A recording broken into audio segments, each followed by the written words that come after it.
Hello, welcome back, guys. Today's a very special episode, season finale. And hey, you want to know something? You guys want to see some fun? I have a little guest over here. Not a little guest, local Tampa artist. This is my studio neighbor back at the college we studied at. Final Boss Fran, would you like to do the quote of the day? Yes, I will read the quote of the day. If someone corrects you and you feel offended, then you have an ego problem. Who is that by? By Noman Ali Khan. Beautiful. All right. So, you want to give a little introduction about yourself? Yeah. Let me go take care of something while you talk about that real fast. Don't mind me. Go for it. So I would say that me and Alex. Should I say Alex? My nickname's fine. I also go by Paradise. Yes, we were studio mates. Probably better part of 2 years, and That was while we had studios. Yeah, we shared that studio for a good chunk. We had a lot of classes similar to each other, and we had a lot of time spent in drawing, intermediate drawing. Yeah, it's funny enough, we met in sculpture. And then in sculpture, I'd say that took more drawing classes together than anything. Yeah, I think we had that in common a lot. We had seen each other a lot in sculpture before, and then I remember we spent more time together when I got a studio first, and then I was like, "Oh, you should get a studio too." And then we both got a studio. Yeah, you got accepted first in the application process, which, perfect segue. That's the first topic, is the studio application process. Like, you gotta tell me a little bit on your side. I thought it was worth it, but it was also a little egregious. Yeah, I mean, it's pretty much just you go to, I forget what her name, Murray. You pretty much go to her and you submit that through Outlook. It's like an email they send out if you're taking an intermediate class. Yeah, don't mind this. Oh, keep going. And then you pretty much like send application saying you're taking this class next semester. And after that, they're like, all right, you got accepted. Now you have to deposit $100. And then I think you have to select where you want the studio. So I was looking at where you could pick it, and I was like, oh, like I could definitely benefit from sculpture. Let me pick the Fine Arts 105 studios, though. The mixed media studios. Mixed media, but it was pretty much everybody was there. You had your painters, ceramicists. It was funny. It was quote unquote advertised mixed media. I think it was mixed, but I never got to see a lot of people's art. It was pretty much everybody was behind their own door. Yeah, that's a topic for later on. Because like going back to the studio application process, like I thought the only reason I thought it was egregious is because if you did not know a professor, you are not getting in. Most people who applied have had those studios for almost the entirety of their stay at USF, or they had a professor help them get a way in because someone was moving out. That too. Like our professor for sculpture got me and you in pretty easily. Yeah, he gave us a way in. You pretty much show them what you're making, and depending on whatever you do make, I mean, they consider like the work that you do. And then there's the different sizes for the studios. Like, I also feel for our situation because we commuted. Like, it was necessary. Yes, it was necessary to have that. I couldn't bring a 3 foot by not 3 foot. It was like a 6 foot by 6 foot ashtray in my little Accord coupe. Hell no! I had to use my dad's truck for that one. I remember that. That was before we had studios, and I still managed to bring in like 3 foot projects, 4 foot somethings. Yeah, no, that was ridiculous. I remember even for beginning sculpture, you have to like assemble some things, at your place, and then you have to go back and then hope that it fits. It was really just like oh my fucking god, I have to go drive this project back. Or either that or I can't take this project home because I need some kind of stupid equipment because some student was hogging the freaking shop handles. Studio time, and it would piss everybody off because we couldn't use the shop hand to help us out, and we had to go back through shop hours. So why drive back when you have a place to sit, wait around, and eat. Which the no eating rule. That's a lie. Everybody had food in their studio. Yeah, Some sort of snack drawer. We had a microwave for God's sake. but then they got rid of it. They got rid of it. And also, them mini fridge needed to be like baptized, cleansed, and that was ugly. That mini fridge was. I don't know what. I remember remember the day they threw out all the frozen food. Oh that was in there. No, that probably was like already like a rock.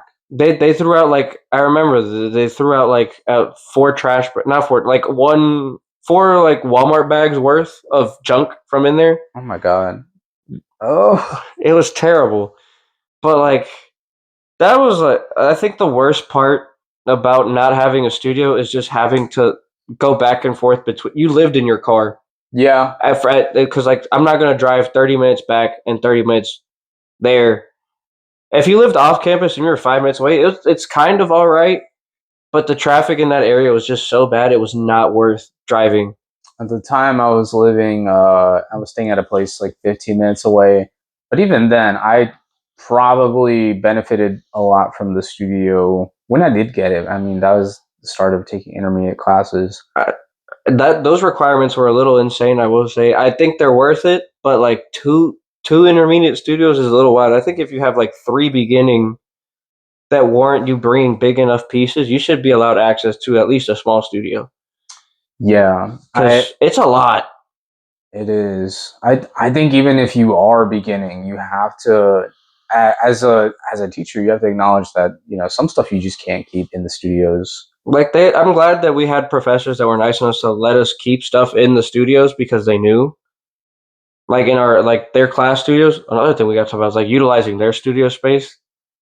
Because I'm not gonna lie, the amount while we had studios, I was abusing the fact that we could get into the drawing room after hours. Like I needed workspace because after a certain amount of time, I think we should talk about this later. Is like being cooped up in that studio is terrible. No, it doesn't become productive. It is terribly isolating, especially if you do work with the door closed. Which should not be the case. I was very jealous of the people that had the studio spaces, but they were like the painting. The ceramic studios were open door. Yeah, they had paintings had curtains. All they had was curtains, and I mean, it was friendlier in those environments. I'm not gonna lie. Oh, you could just like peek in to see like what somebody's working on. With us, you had to knock, and they didn't knock. Oh no! I think this is a good segue into our next topic. Let me see. It was Oh, it was about making a creative space because like we got the studios and like you walk in, it's dingy little hobbit hole. Yeah. I think like the one thing that my key point to making creative space, make it feel like home. Be comfy. Some people just treated their studios like storage. I mean, I would think so, but it depends if you want to make stuff in that space, which it was kind of hard to. It was hard, but I think like that's my big tip is make it feel like home, but don't make it take up so much room. Cause like I brought enough collectibles into where it was comfy. Like I made it feel like my room here. Yeah. I had all my nerdy stuff out. I had figures. I had drawings, but they were my drawings that I put up so I could look at it.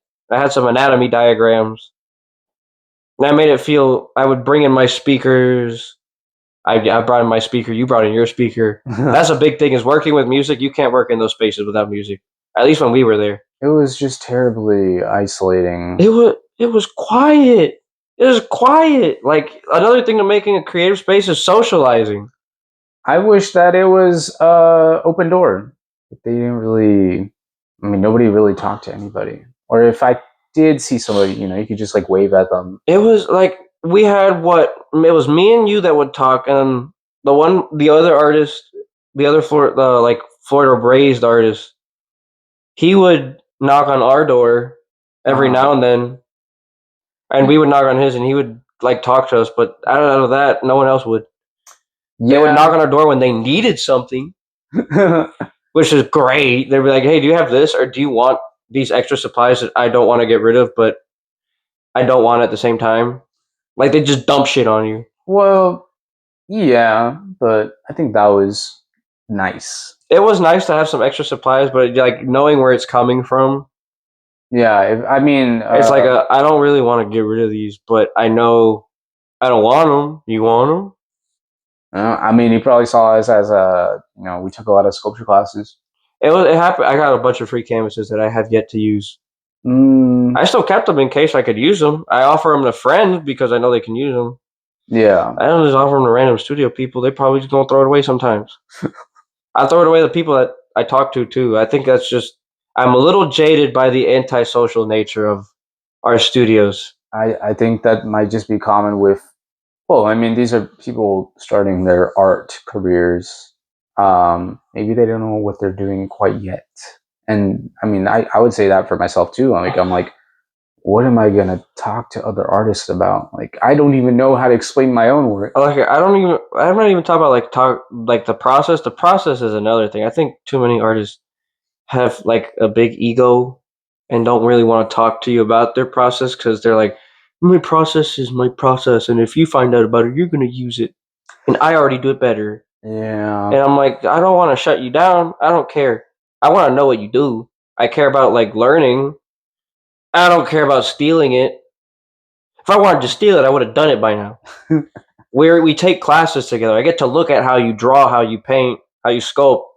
If I really wanted to steal something, I would have done that. Which someone in our sculpture class blatantly stole one of my ideas because I said it, and I was so mad.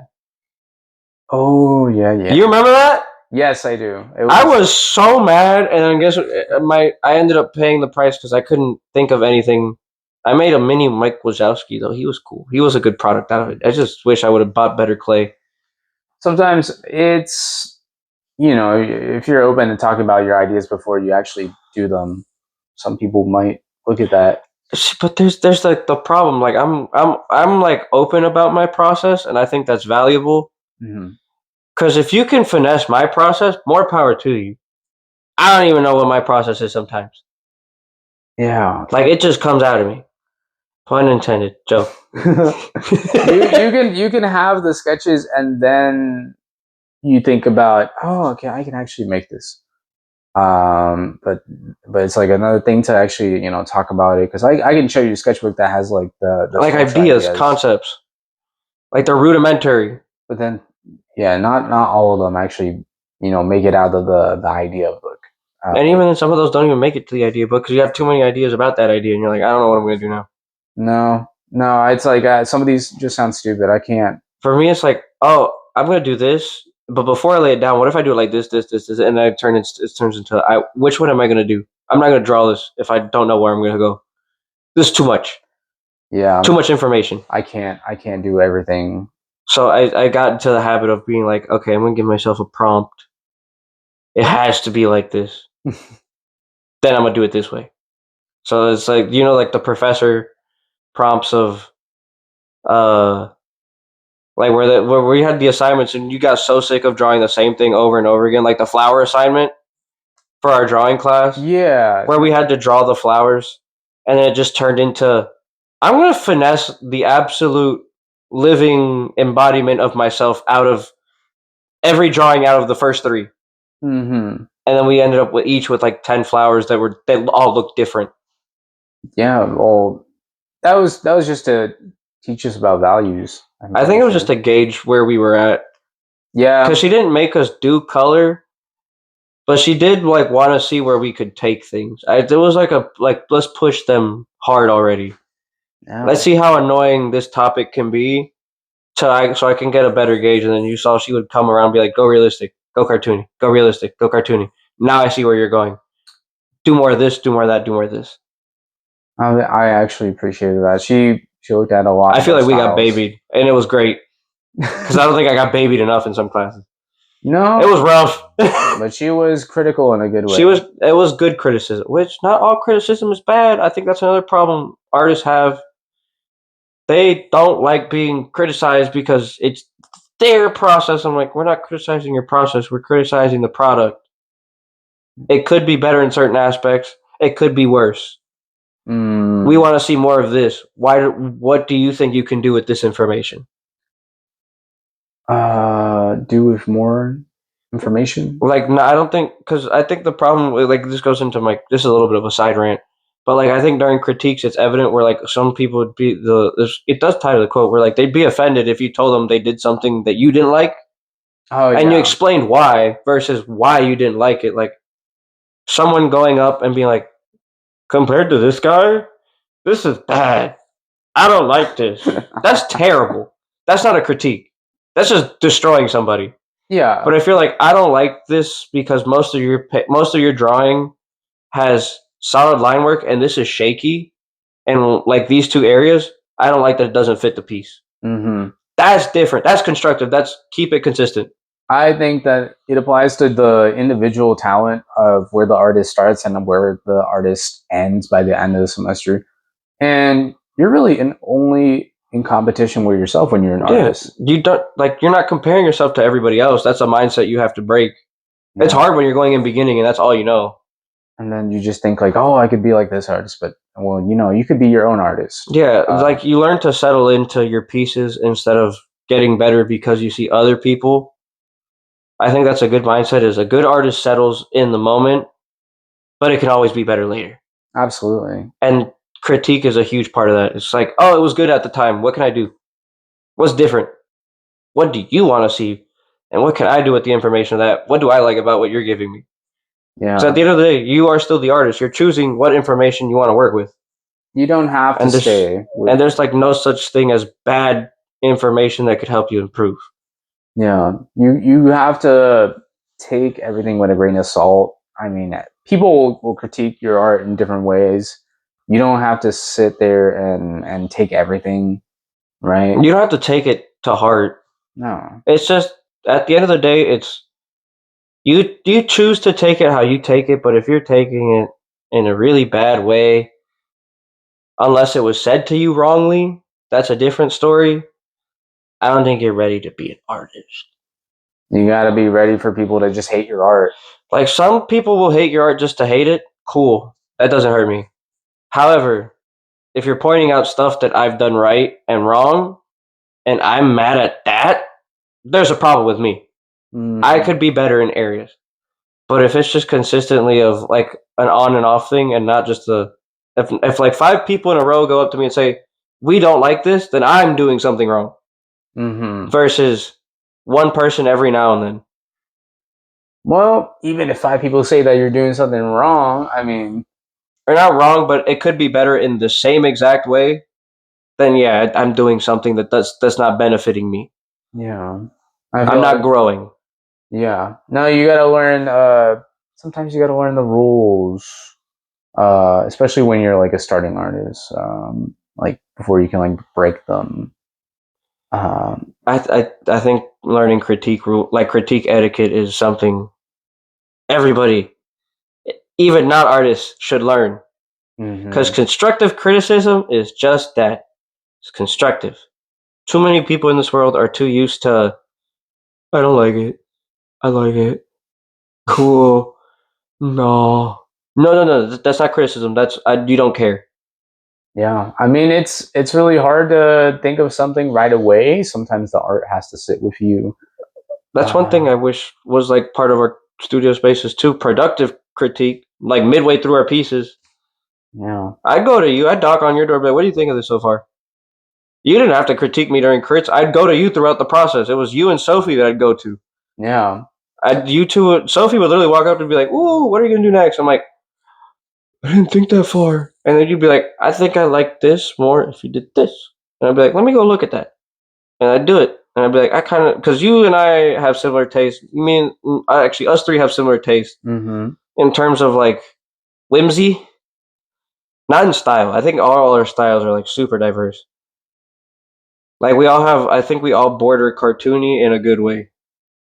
Yeah, I would say. Like I have a very big, I talk about this a lot in my episodes. Like my line work is what defines my style because it's either strict or gross. Because like you see the way I shade, I cross hatch, I hatch, but it's all very straight to the bone. Like it's crisp. But when I want to make something ugly and scary, I go really wrinkly and gross, and my line work doesn't make anyone feel comfortable. Yeah, no, I see it. And then your style, from what I've seen, is very reflective of like your pop culture media. and like the history you surround yourself in, like your Taino pieces. Yeah. That was like you used like a pop culture medium, which was Posca, like a graffiti medium, and turned it into a tribal art piece. Yeah. I try to use a lot of mediums that, I mean, sculpture lends itself to painting because, I mean, you can paint on any surface. Yeah, and then also like, and if we go to jump to Sophie style, from what I've seen from her, she's also very cartoony. Mm-hmm. Like we her hyper real when she wants to draw realistic, her realism is insane. I need to get this is like a small comparison. I feel like I need to get closer to that level as like to have it Yeah. just so I can like build better practice. Because the only thing I have about that level is my hands. Oh, your hands are good. I'm out of practice, bro. It's been so long. That's a struggle. When you're not in art school, you can't create as much. It's hard. You get burnt from life. I mean, you got the hand right there. My 3-foot hand, bro. Yes. Bring out the hand. Bring it into frame. Bring out the hand. Oh, my back. I'm old. Okay, guys, what he's referring to is this. I made this in beginning sculpture. It's a 3-foot hand with plastic nails, a wooden frame, foam, and a spandex glove to make the skin. Yeah, I'm a hand guy. I don't like feet. No feet. I hate drawing feet. I'm not gonna lie; those are hard. Oh yeah, there's like a lot. Like everyone talks about hating drawing hands. I think hands are easy after like you dedicate some time. Feet are never easy. Those angles are hard. Like drawing like actual feet, I could probably only do like the almost like a hot dog. Maybe I could do the cartoon side angle. Yeah, with the big toe being prominent.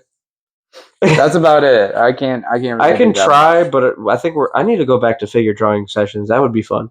Yeah. No, those are actually really nice. If they start posting about it for our campus again, I might attend when I have time. Yeah, we could go. That'd be fun. Yeah.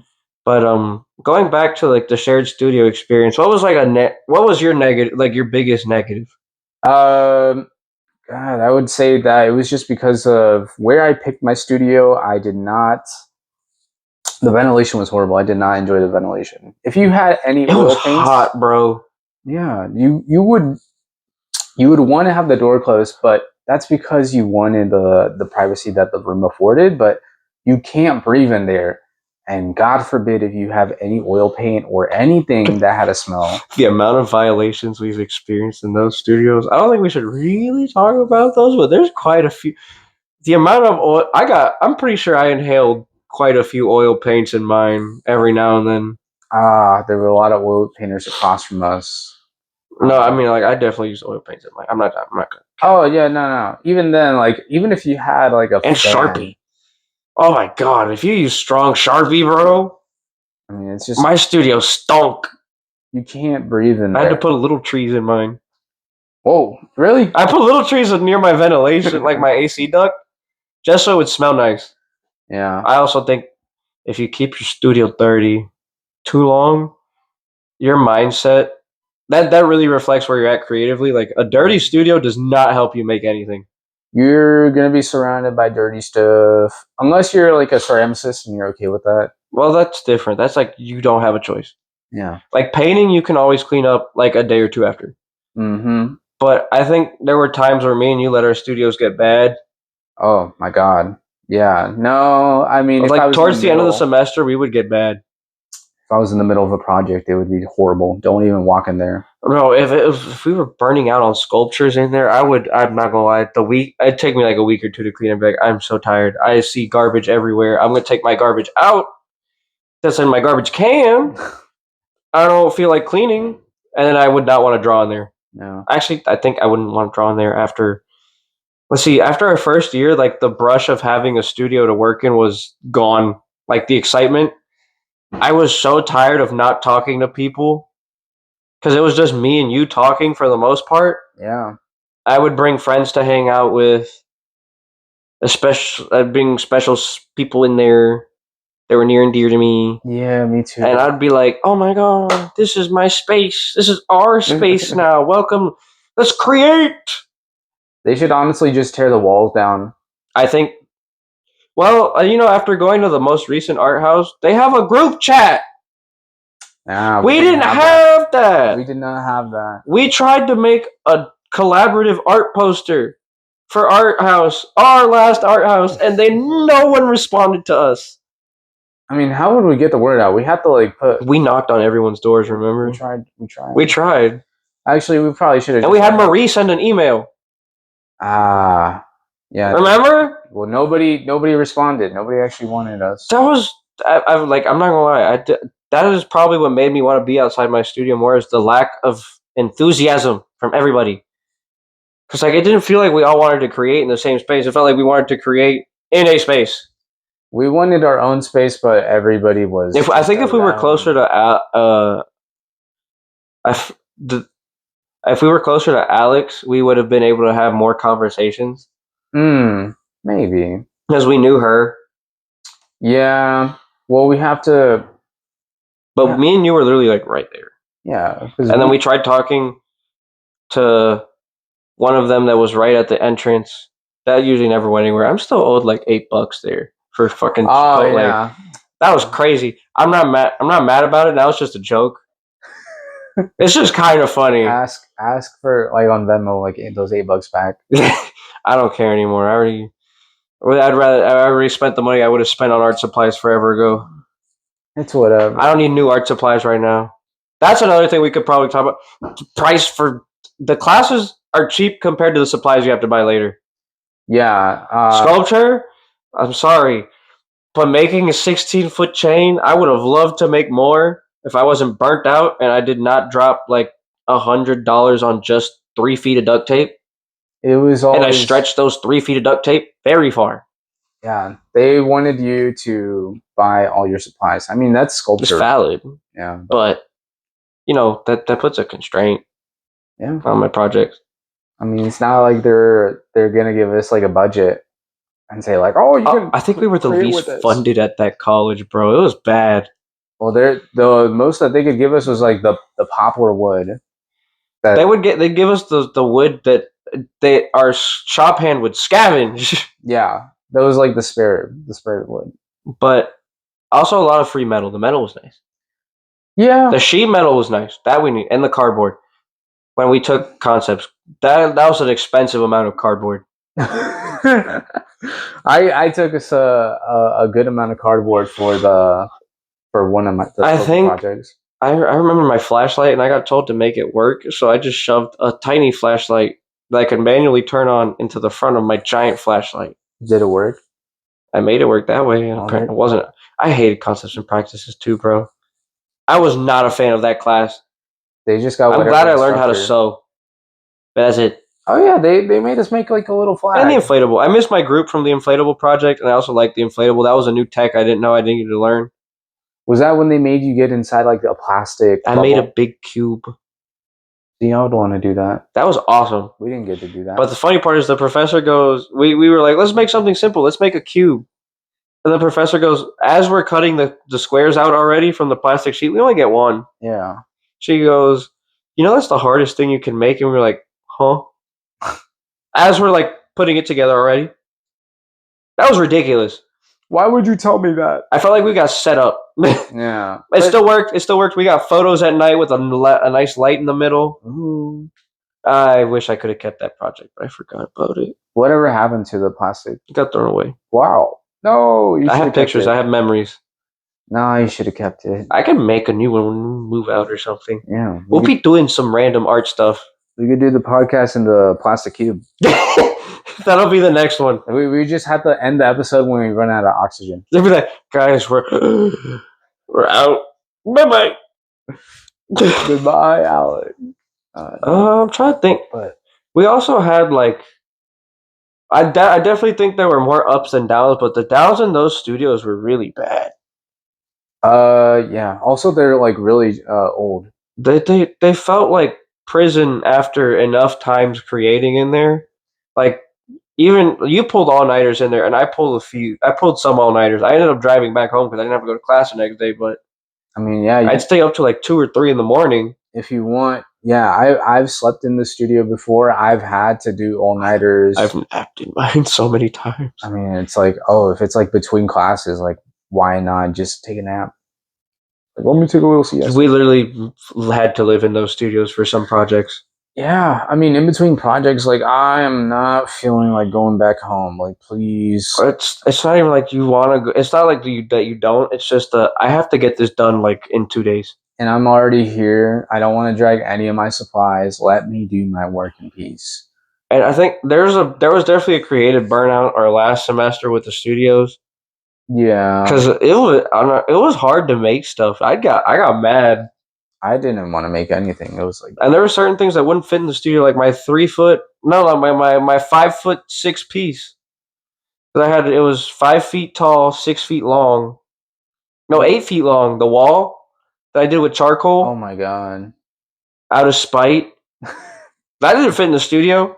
No. I took that to the drawing studio. I used that studio more to create once, like the year after, Yeah. because it felt cozier. It was bigger. I could create with more people, and the people that show up at night would actually create your work. I think that we should all have a studio space like that, but that was really only like you got a space like I that. think art should be more communal. Yeah. You only get a space like that if you work outside or if you were MFA and you got like the 3D Yeah, giant room. I think there's too many artists who gatekeep their process just to gatekeep it, and then that they don't want to talk to you Well, because like they're worried that you're gonna just steal it, or that they think they're the absolute shit, and you're like, I don't care. Like I care enough to ask you about it, but I don't care where you sit. yeah. Like I'm trying to be friendly. I'm not trying to be evil. Let me just look at your process. Like let me absorb knowledge. I'm trying to learn. I'm not trying to be like a thief. I will show you how I do what I do, and then if you want to imitate it, sure. Like if you do it better, cool. I'm still doing it my way. Yeah. Like you're making it better for you. I would rather somebody would teach me what they do, and I would teach them what I do, and then we could create something from that. But I like art is very egotistical as a field. yeah, a lot of the people in the field are just, oh my god, nobody understands me. I'm also tired of romanticizing sadness in art. Like I'm sorry. yeah. Make something happy. I don't think it. Did anybody really make happy art? No, there was a few in our drawing class. I'm not gonna lie. Or I want to have him on one of our episodes. I don't know if you remember Josh in our drawing class. Mm-hmm. Josh would do. I feel like me, you, Sophie, and Josh had like the 4 quintessential like drawing styles down. Mm-hmm. Where we were just like, I was body horror, like I was wrinkly horror. You had a cartoony element down. Yeah. Sophie had a very like hippie, psychedelic, cartoony style. Mm-hmm. Like yours was more traditional cartoons. Yeah. No, And then Josh had like acid trip horror. Oh, I saw that. And like very realistic. His bug work recently was insane. He sent me some pictures. I still talk to him. He's awesome.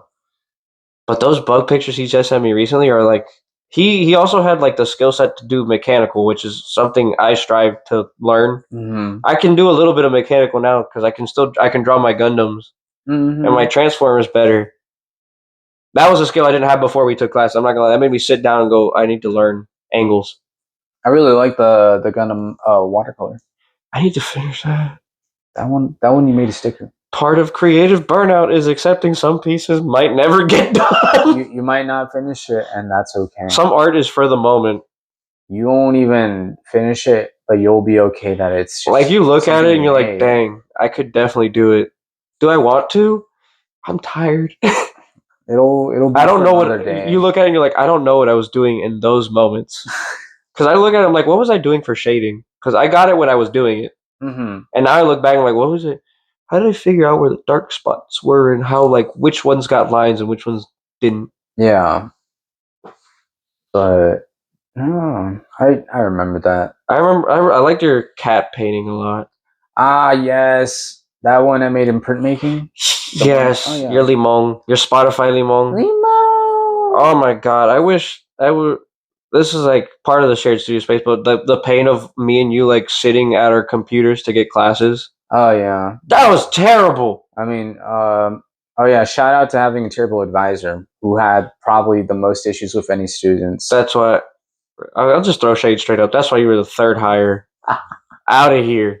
We all hated her. You know, they actually got a new advisor. Finally, Sarah. Don't say the full name. Okay.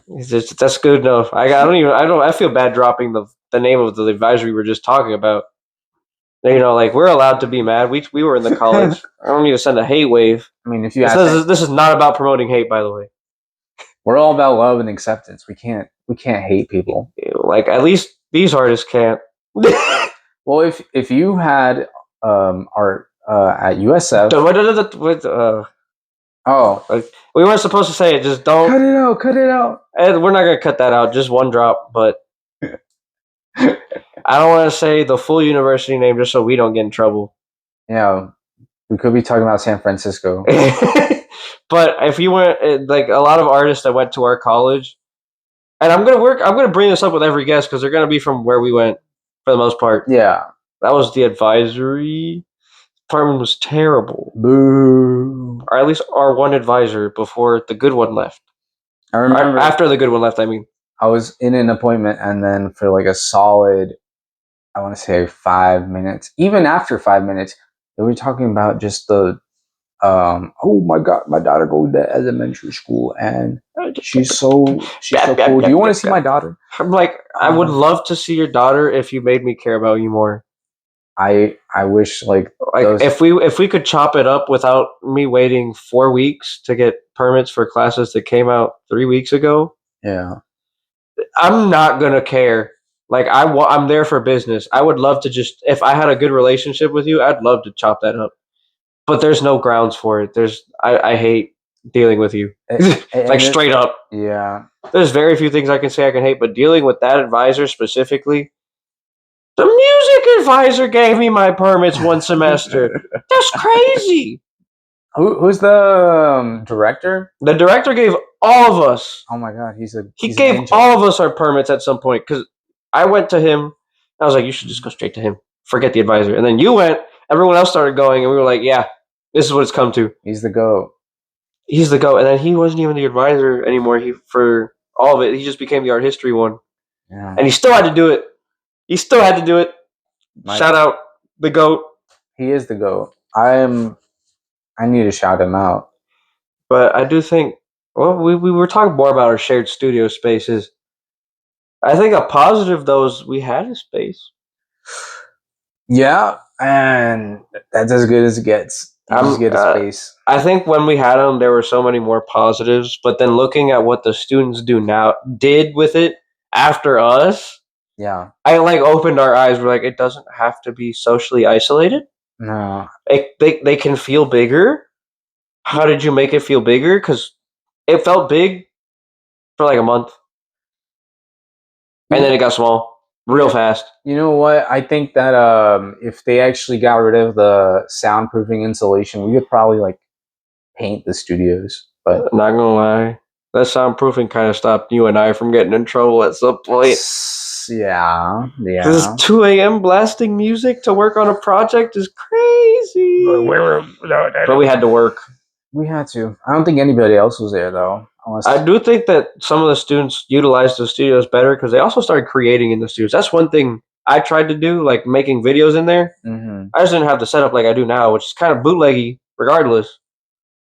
But it was better than what I had. Yeah. No, yeah. I jerry-rigged something to try to live stream the chain process that I was going insane on. That live stream did terrible. Do you still have it? The live stream? Yeah. It was like 15 minutes. I might have it somewhere. Yeah, you could upload that. It was on Instagram forever ago. I gave up on streaming for now. No, bring back the streaming career. Catch us on our gaming channels sometime in the future.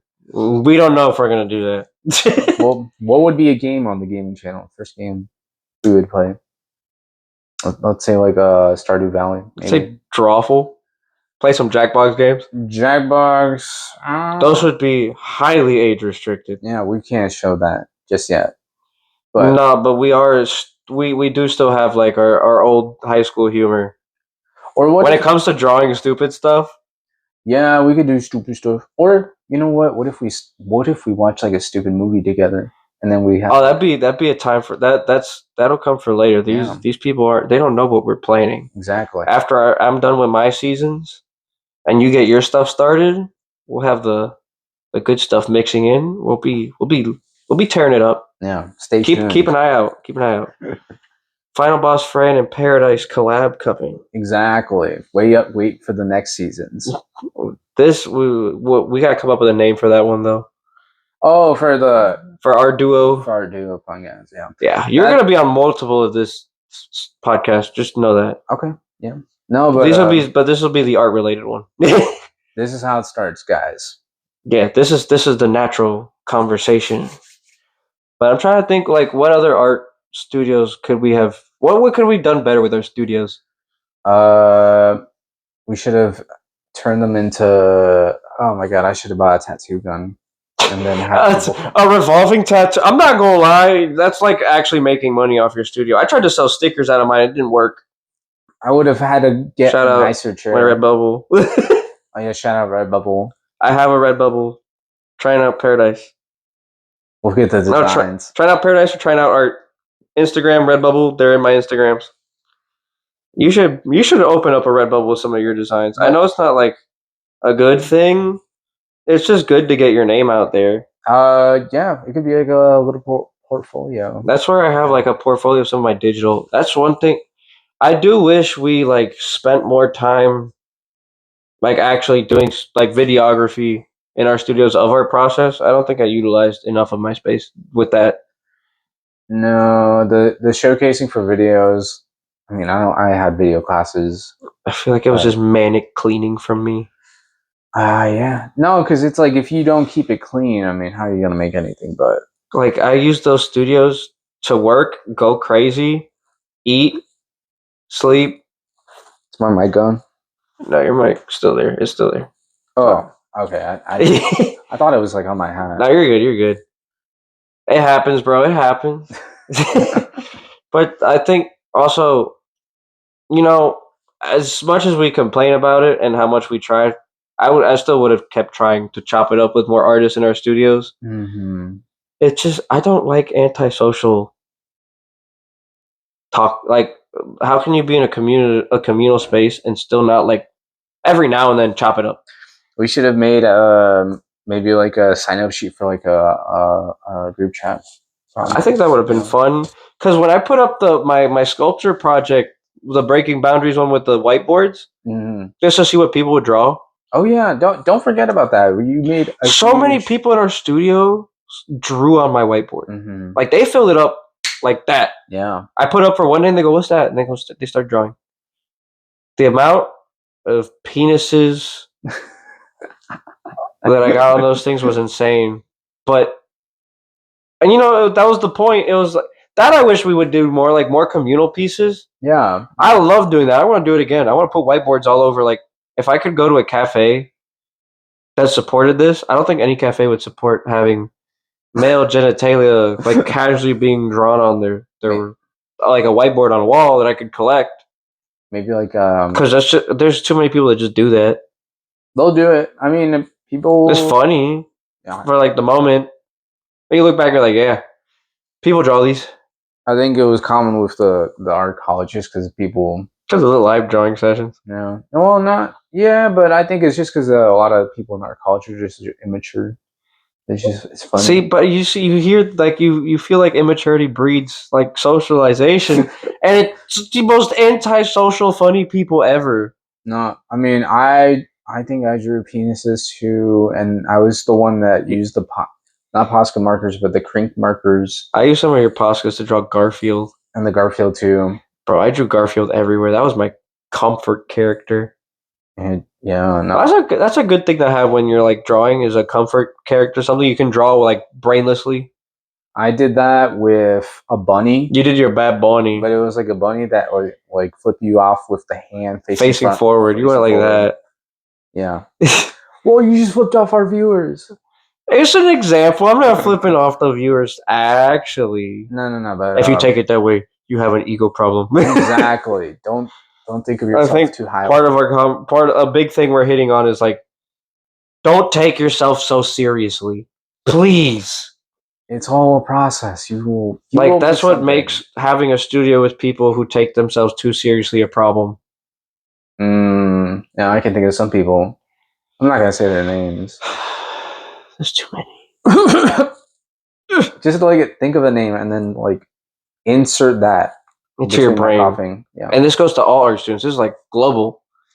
Could be your neighbor Jerry for all we care. No, not Jerry. I love Jerry. It's my barber. I didn't mean to say that. That was just the first name that came to my brain. Shout out to your barber. You actually have a pretty clean cut. I love my barber, bro. Yeah. He does me right. But like just think of a name. If I could think of a certain name with a J from our classes, I can't say it. There's a lot of people named Jay. Yeah, but like that started with that. Not like their actual name was just that. I don't have a problem. Yeah. But we've gone too far. We've gone too far. Not really, but there was just one person who pissed everybody off so much, and I'm so glad we were there for that one crit.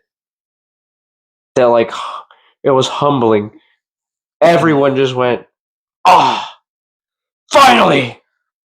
You know who was also an insane artist that I wish we had a studio with, like shared a studio with? Hunter. Oh yeah. He was part of our little clique. You should have got a studio space. I think he was fine with that one. I think he did apply, but his animation work now is still pretty solid. I like his character design a lot. Oh yeah. No, yeah. Shout out! I would like to have him featured on an episode. I do have to reach out for him to that. Yeah. Shout out to the animators, bro. Honestly, I think they should have had animation studios. Yeah, it's like they could like an independent animation studio for artists, like what we had. I think they get access to the animation labs. They do, but it's like I think it's like more helpful. That is like definitely a more isolated thing. I mean, like creative process. They get a whole classroom, but I mean, you're sitting at the computer. You're sitting at the computer with other people around you. Yeah. I think that is definitely one of those processes where you're like, I need to lock in, because if not, I'm not getting this done. Oh no. I mean, like I think drawing I can do and talk, because that's what we would do in drawing class. Like I needed to talk at some points. Mm-hmm. There's too much going on, and I wanted to talk about art, like the art around me. But like animation, I'm not gonna. After a certain point, I'm not getting work done if I have to talk. Animation's so hard. Drawing, actually, we would catch up for the conversation in like 2 seconds. We'd be drawing, be like, oh, we talked for like 5 minutes. Give me like a minute. I'll be back where I need to be. You know what? Actually, we could maybe do an animation of our podcast, or just like us talking. If you actually, I don't know how to animate. I have a what is it?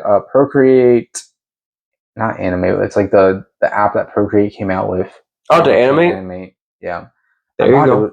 Yeah. There's part of it. When we decide to fully make this a duo thing, that'd be a good idea. One of these days, yeah. Well, I'll animate like a little. If we're not tired from being blue collar workers, shout out to the real statement of wow, I have an art degree, can't wait to be a barista. No, we got out and we're like, dang, I can't wait to break my back on some manual labor.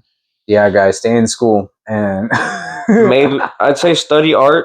If you can absorb the risk. If you're not ready to absorb that risk, don't touch this field. That's like honest opinion.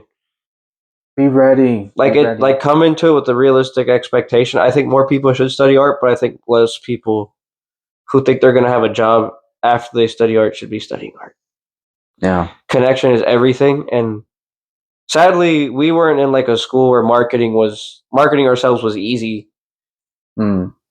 No, some people came in with raw talent that they just knew people to get in. Not to get in, but like to get in with. Mm-hmm. Like they were definitely poster students because they knew all the people, like all the right people. We didn't know enough people. We didn't get taught how to meet people. No, they just said you had to. They said you got to do this project. You had to learn the project. And then compete with master's students for a contest submission. But who said that? Juried.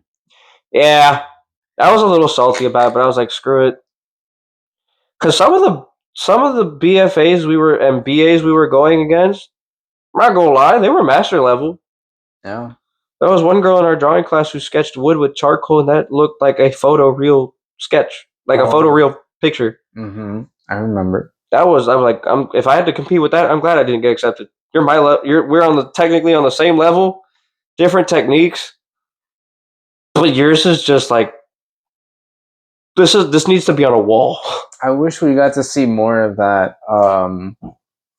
Well, I think it was like they put up like a little bulletin board for printmaking. Like you got to see people's prints. I wish they did that with all classes. They did that with drawing Yeah. Now you do that. and some painting, but not all of it. Not all of them. Yeah. I think sculpture needed that. That would have motivated me more. Sculpture, the biggest accomplishment you could probably get for like during the year is like maybe getting your project in the box. Yeah, but that took submission. Oh yeah. You could apply for that. Yep. I think my big problem with sculpture is what demotivated me was price. No, you gotta deal with materials costs. Some people, it's like there were a lot of people who knew how to scavenge and get stuff for lower prices, and that was their style was like repurposing. Mm-hmm. My style was not repurposing.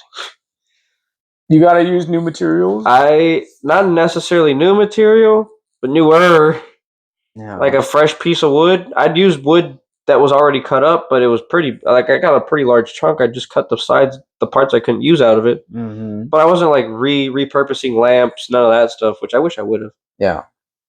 So I could have learned more of that, but that's just not my style. I like that type of art. I don't make that type of art. You kind of have to learn if you want to do it. But it's also like, ooh, sorry. But it's like I know you should experiment, but there's certain mediums like that I do think we all like stay away from. Like everyone has that one medium where you're like, I tried it, I don't get it, I'm done. That was me with like repurposing stuff because I just didn't know what to do. Mm-hmm. I'd look at it and I'm like, this is just a random assortment of objects. I need my sculpture to look like something to me.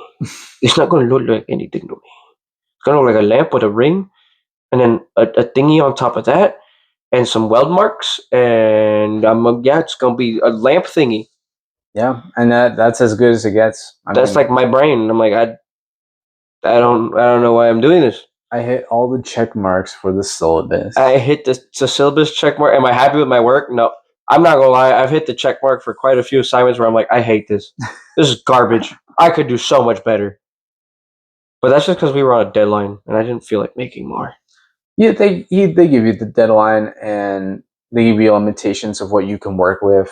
I think the deadlines are a good education thing because like time management is important no matter what field you're in. Yeah. Like if we were established artists, we would be having deadlines on how long it takes us to draw some paintings for a gallery. So to paint some paintings for a gallery, draw some drawings, make prints. I mean, we would be on deadlines. If there's a submission that we want to make for the deadline, yeah, but most of the time you're making a submission for like your first application, and then you're using that exhibit for as long as you can, and then creating while you're doing that. Yeah.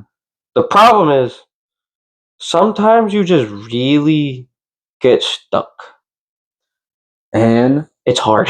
It is hard. I think accepting that you can get stuck and it's hard is okay. Just do something about it. Don't sit and be like, I have art block because I'm burnt. And be like, okay, yeah, you're burnt. Try something new. You're in school. You have to learn deadlines. Yeah, it sucks. I've complained about it. I'll be a hypocrite. Like first semester where I got burnt, it showed my work. It was terrible.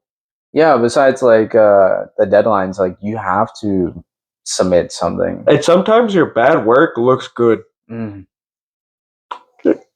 That's a weird statement, but some of my like pieces that I wasn't happy with debatably look better than the pieces I was happy with. Then I go back and I'm like, this took me less time.